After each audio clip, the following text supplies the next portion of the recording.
Hello, ladies and gentlemen. It's me, Mr. Anger, back with you for another episode of the Mr. Anger Show. Sorry, it's been a while since I've done an episode. Unfortunately, with moving and all that stuff, I've got caught up with things. So now that I'm back and I got internet and everything's going good, everything should be great right now. So I apologize for that, but I'm back. Yay! Or boo, or whichever one you prefer. But anyways, let's get this show started. Parental advisory, blah blah blah. There's this thing that's been going on. It's kind of hard to explain. There's a fine line in between walking and protecting our freedoms and then trying to appease everybody because it's hard to do it without pissing somebody off. A lot of companies and stuff here lately have been coming up with policies and statements, saying, oh, well, Target's about the transgender bathroom, Chick-fil-A about gay marriage, Starbucks about weapons, Walmart and all of them about the rebel flag. Here's the thing, it becomes a delicate balance because you're going to piss somebody off because you want to stick up for the freedoms of people to be able to say what they want to say, even though you disagree with them. As much as I hate a racist fucking bigot,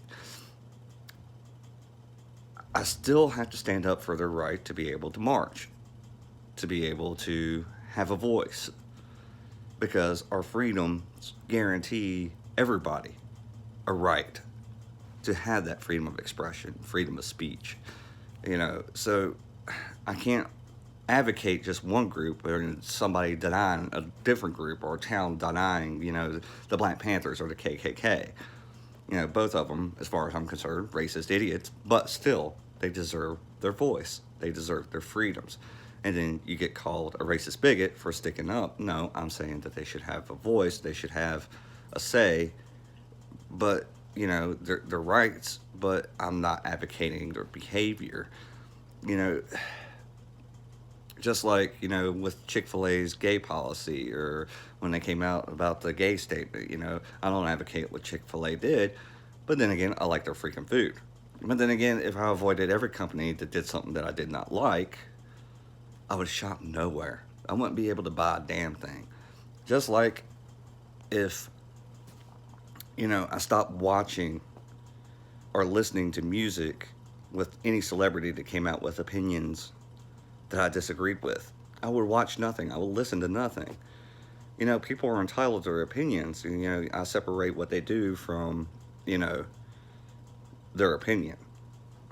So I can continue to enjoy the movies and the music that they make, but disregard what they say in the opinion spotlight or in the public spotlight when they're having their own opinionation marathon. Um, so unfortunately, our freedoms do guarantee the rights to everybody, even those that you disagree with. You know, I see everybody and their brother constantly hollering for tolerance, saying, we want tolerance. Tolerate me, tolerate this, tolerate that. But the essence of true tolerance is tolerating everything, including what you disagree with. And just because you stick up for somebody you disagree with doesn't mean you're on their side. I'm going to stick up for anybody's rights. You're pro life, hey, have fun, have a march. If you're, anti abortion, then have a march, have fun. Or not anti abortion, but if you're, pro choice, then have your march too. But, it's getting ridiculous because there's a lot of things that are happening that is starting to step on other people's rights. Take for instance, yeah, the Confederate statues. Some people will see them as racist. Some people will see them just as part of history. Depends on a person's perspective. If you don't like it, don't sit there and stare at it. Just go on by. If you do like it, I mean, yeah, appreciate it, but appreciate it for the right reasons. Realize it's part of history. It's something that we shouldn't repeat. But by taking down these statues, we're stepping on those that like its rights. We're choosing somebody's perceptions over other people's perceptions, and that is wrong. That's starting to squash and squander on other people's freedoms and rights. You know, be your opinion as it may, it's got to start somewhere. for us to start losing our rights. You know, just like when Walmart and all them banded together, or eBay, and Amazon, and said, we're not going to sell the rebel flag. Well, guess what? Some people, yes, use it for the wrong damn reasons, and they're idiots. But then again, at the same time, what happened to our freedom? What about those that view it in a different light? What about those that, you know, are Dukes of Hazzard fans that like to have that, you know, that flag because it reminds us of the General Lee card from the show?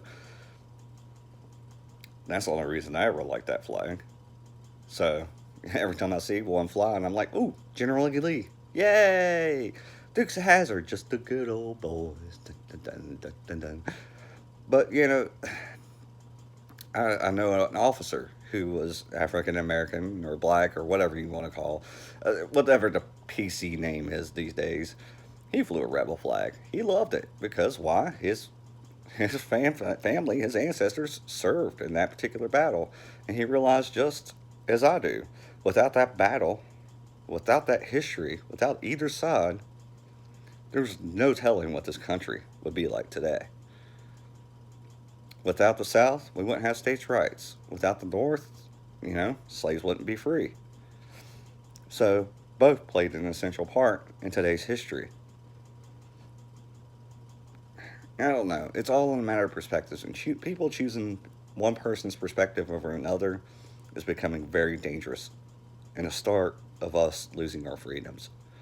You know, by these towns denying, you know, the racist groups a right to march, they're stepping on their freedom. So once the town starts disagreeing with somebody else that they don't like, whose freedom are they going to step on next? You know, that's just like, you know, with this whole thing, you know, with the gay issue. Everybody keeps bringing up, gays are allowed to be married, but you shouldn't force a church to go against their beliefs. That'd be like me going to a gay club and saying you must believe in God to join this club. Doesn't make any sense, right? I'm not going to step. I mean, why are people stepping on each other's freedoms? Why? People have a right to be as they may. Even though we may think they're stupid for being as they may, they have that right as long as they're not causing violence and harm towards anybody else. Or destruction of property. You know, you got to throw that in there too. So, let them be loudmouths. Ignore them. Walk by. Don't give them the attention that they so crave. Things will be a whole lot better. So trying to appease everybody by denying and taking away things is just, it's the start of a very slippery slope where pretty soon something you like will be on the chopping block next. I'm Mr. Anger. Thanks for watching.